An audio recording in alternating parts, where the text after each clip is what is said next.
नमस्कार, स्वागत है आपका। मैं हूं आपके साथ Sumit Gupta.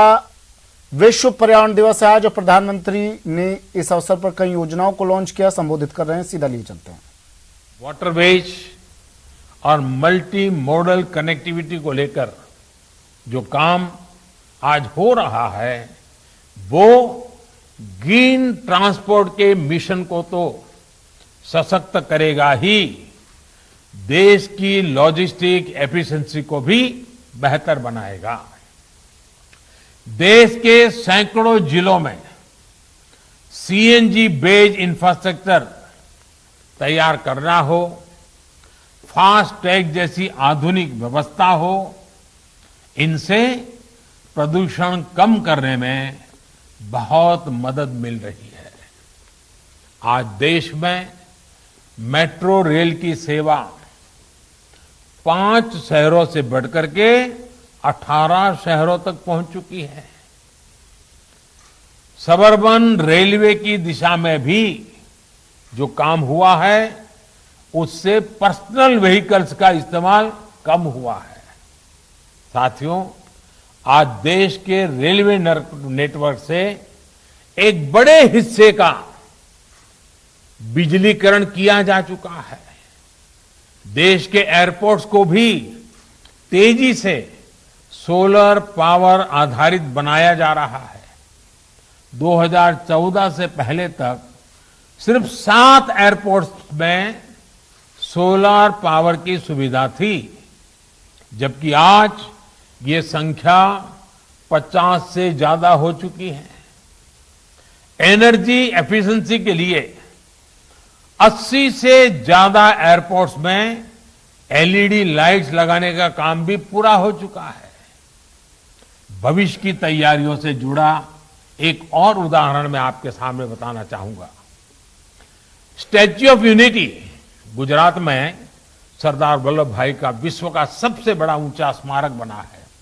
Statue of unity जिस स्थान पर है, उस खूबसूरत केवड़िया शहर को इलेक्ट्रिक व्हीकल सिटी के तौर पर विकसित करने पर भी काम चल रहा है। भविष्य में केवड़िया में बैटरी आधारित बसें, 2 व्हीलर और फिर 4 व्हीलर ही चलेंगे। इसके लिए वहां जरूरी इंफ्रास्ट्रक्चर भी उपलब्ध कराया जाएगा। साथियों, क्लाइमेट चेंज से वाटर साइकिल का भी सीधा संबंध होता जा रहा है। वाटर साइकिल में संतुलन बिगड़ता है तो उसका सीधा प्रभाव वाटर सिक्योरिटी पर पड़ता है। आज देश में वाटर सिक्योरिटी को लेकर जितना काम हो रहा है उतना पहले कभी नहीं हुआ है। देश में जल स्रोतों के निर्माण और संरक्षण से लेकर उपयोग तक एक होलिस्टिक अप्रोच के साथ काम किया जा रहा है। जल जीवन मिशन भी इसका एक बहुत बड़ा माध्यम है। और मैं आपको याद दिलाना चाहूंगा कि जल जीवन मिशन में इस बार एक कार्यक्रम चल रहा है जिसमें देश के नागरिकों की मदद चाहिए मुझे। वो है वर्षा के पानी को बचाओ, कैच द रेन वाटर। हम वर्षा के पानी को रोकें, बचाएं। भाइयों बहनों, लगभग 7 दशक में देश के करीब 3 करोड़ ग्रामीण परिवारों तक पाइप से पानी पहुंचा, तो 2 साल से भी कम वक्त में 4 करोड़ से भी अधिक परिवारों के तक नल से जल पहुंचाया जा चुका है। एक तरफ पाइप से हर घर को जोड़ा जा रहा है, वहीं दूसरी तरफ अटल भूजल योजना और कैच द रेन जैसे अभियानों के माध्यम से भूजल का स्तर बढ़ाने पर फोकस किया जा रहा है। साथियों, विकास और पर्यावरण में संतुलन ये हमारी पुरातन परंपरा का एक अहम हिस्सा है, जिसको हम आत्मनिर्भर भारत की भी ताकत बना रहे हैं। जीव और प्रकृति के रिश्ते का संतुलन, व्यष्टि और समष्टि का संतुलन, जीव और शिव का संतुलन हमेशा से हमारे शास्त्रों ने हमें सिखाया है। हमारे यहां कहा गया है, यत् पिंडे तद ब्रह्मांडे, यत् पिंडे तद ब्रह्मांडे, यानी जो पिंड यानी जीव में है वही ब्रह्मांड में है। हम जो भी अपने लिए करते हैं उसका सीधा असर हमारे पर्यावरण पर भी पड़ता है। इसलिए अपने रिसोर्सेज की एफिशिएंसी को लेकर भी भारत के प्रयास बढ़ रहे हैं। आज जो सर्कुलर इकोनॉमी की बात हो रही है उसमें ऐसे प्रोडक्ट्स और ऐसे प्रोसेस पर फोकस किया जा रहा है जिनमें संसाधनों पर कम से कम दबाव पड़े।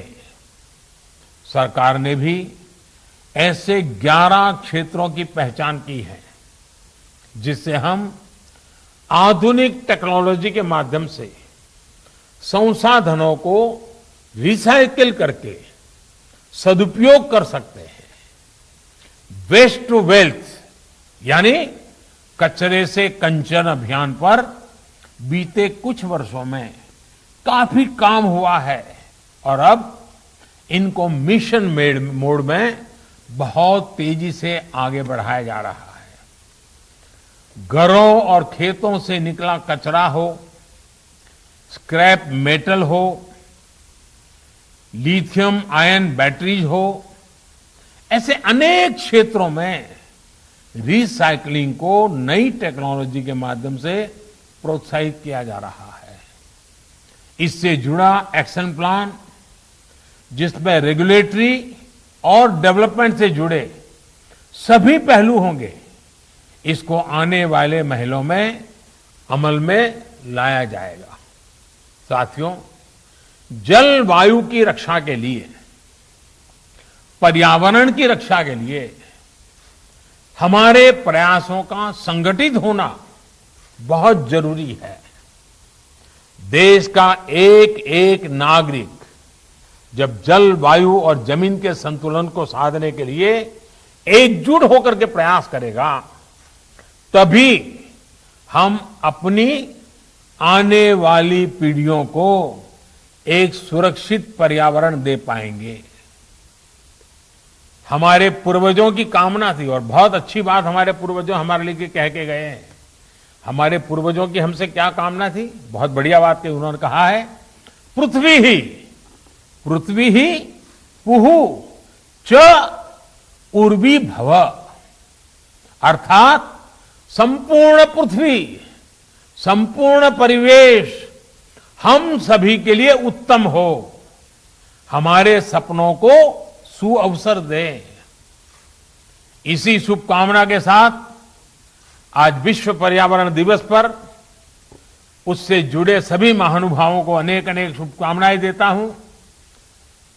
आप अपना ख्याल रखें, अपने आप को स्वस्थ रखें, अपने परिवारजनों को स्वस्थ रखें और कोविड प्रोटोकॉल का में कोई ढिलाई न बरतें, इसी अपेक्षा के साथ बहुत बहुत धन्यवाद, आभार।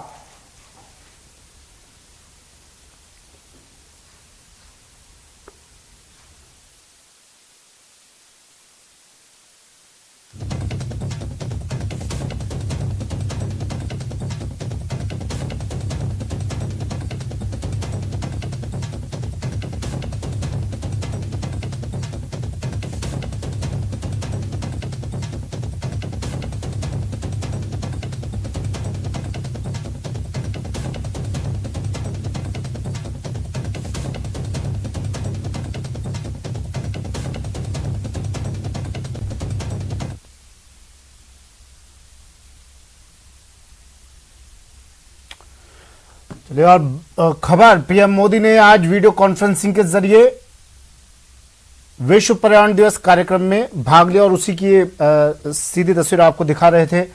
और खबर चूरू से है, बड़ी खबर, ट्रक से 10 लाख का डोडा बरामद किया। 185 किलो डोडा पोस्ट बरामद। बड़ी खबर, बड़ी कार्रवाई। चूरू से नेशनल हाईवे 52 पर पुलिस की ये बड़ी कार्रवाई। पंजाब के हरविंदर को गिरफ्तार किया गया है। चूरू में पुलिस की बड़ी कार्रवाई। भीलवाड़ा से लुधियाना ये ट्रक जा रहा था। डोडा बरामद किया गया है। 10 लाख का एक ट्रक को बरामद किया है, एक ट्रक को जब्त किया है। पूछताछ के दौरान ड्राइवर से पूछताछ की जा रही है। नेशनल हाईवे 52 पर पुलिस ने ये कार्रवाई की। पंजाब के रहने वाले हरविंदर को पुलिस ने गिरफ्तार किया है। ये ट्रक भीलवाड़ा से लुधियाना जा रहा था।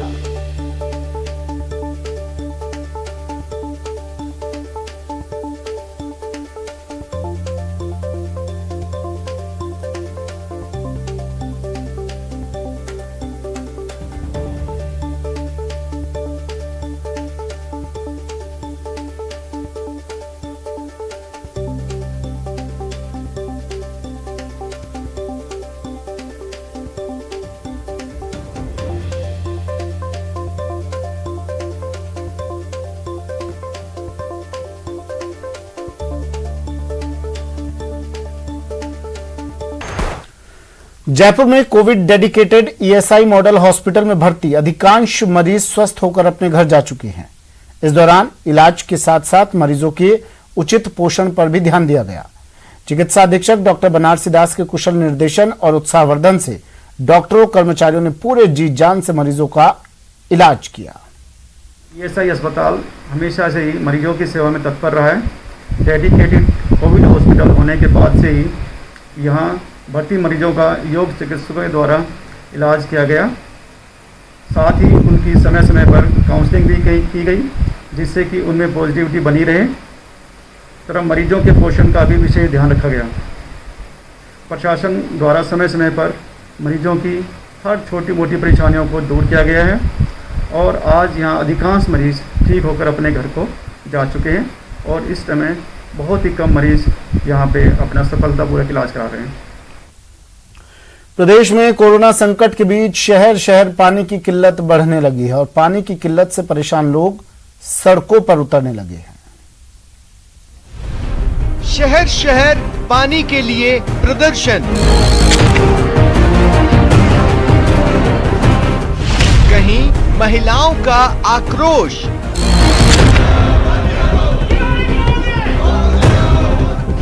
कहीं पार्षदों का हल्ला बोल। एक तो कोरोना का संकट, ऊपर से गर्मी में शहर शहर पानी की किल्लत। परेशान लोगों का आक्रोश फूट पड़ा है। कोटपुतली में पार्षदों ने पानी की किल्लत को लेकर हल्ला बोला तो अलवर में महिलाओं ने प्रदर्शन किया। सबसे पहले बात कोटपुतली की। यहाँ के शाहपुरा के नगर पालिका के कार्यालय के बाहर पीने के पानी की किल्लत को लेकर बीजेपी के पार्षद और कार्यकर्ताओं ने प्रदर्शन किया। गुस्साए पार्षदों ने विधायक और नगर पालिका के चेयरमैन के खिलाफ जमकर नारेबाजी की और पेयजल की समस्या का जल्द समाधान करने की मांग की। इस दौरान पार्षदों ने टैंकर से पानी की सप्लाई करने में भेदभाव करने का आरोप लगाया। को लेकर मेरे हिसाब से विधायक महोदय और चेयरमैन साहब को सापरा नगर पालिका की भौगोलिक स्थिति के बारे में बिल्कुल जानकारी नहीं है। जहां सबसे ज्यादा वोटर हैं, आबादी है, उन वार्डों को इन्होंने मापदंड के हिसाब से 2 टैंकर, और जहां आबादी सबसे कम है वहां 8-8, 10-10 टैंकरों की उन्होंने व्यवस्था की है। इसलिए मैं बता रहा हूं कि विधायक महोदय और चेयरमैन साहब को सापरा नगर पालिका की भौगोलिक स्थिति की जानकारी लेनी चाहिए और उस हिसाब से वार्डों में जो वास्तविकता मांग हो उन हिसाब से टैंकरों की व्यवस्था की जानी चाहिए।